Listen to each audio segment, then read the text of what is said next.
अमरावती वाहतूक पोलिसांनी पुन्हा एकदा आपली कार्यक्षमता सिद्ध केली आहे। अवघ्या एका आठवड्यात 2 चोरीच्या गाड्या हस्तगत केल्यानंतर काल म्हणजेच शनिवारी त्यांनी आणखी एका चोरीच्या गाडीचा छडा लावलाय। अमरावती वाहतूक पोलिसांच्या कामगिरीचं सध्या सर्वत्र कौतुक होत आहे। गेल्या 1 आठवड्यात त्यांनी चोरीला गेलेल्या 3 गाड्या परत मिळवल्या होत्या आणि आता त्यांच्या शिरपेचात आणखी एक मानाचा तुरा रोवला गेला आहे।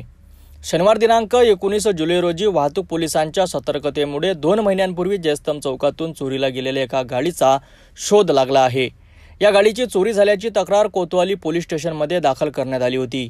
वाहतूक पोलीस कर्मचारी दीपक चौकात गस्त घालत असताना त्यांनी ही चोरीची गाडी निदर्शनास आली। तात्काळ त्यांनी कारवाई करत गाडी ताब्यात घेतली।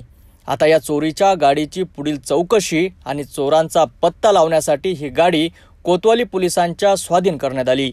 पोलीस उपनिरीक्षक दत्ता डिवरे यांच्या नेतृत्वाखाली वाहतूक कर्मचारी रोहित पाल आणि सचिन राठोड यांनी ही यशस्वी कारवाई केली आहे। त्यांच्या या कामगिरीमुळे अमरावतीकरांमध्ये सुरक्षिततेची भावना वाढली आहे। आज रोजी पालकमंत्री साहेब यांचा दौरा असल्यामुळे आमचा दीपक चौक येथे बंदोबस्त लागले असता कृषी केंद्राजवळ एक गाडी उभी होती। त्या गाडीवर गाडी उभी असताना ही चालांवर आम्ही त्या गाडीची माहिती काढली असता ती गाडी सदर राटगाव येथील इस्माची ती गाडी होती। त्या इस्माला विचारले असता त्यांनी सांगितले ही गाडी आमची 2 महिन्यापासून चोरीला गेलेली आहे। सदर गाडी आम्ही राजापेठ वाहतूक विभाग येथे आणून जमा केलेली आहे, पुढील कारवाई करत आहे।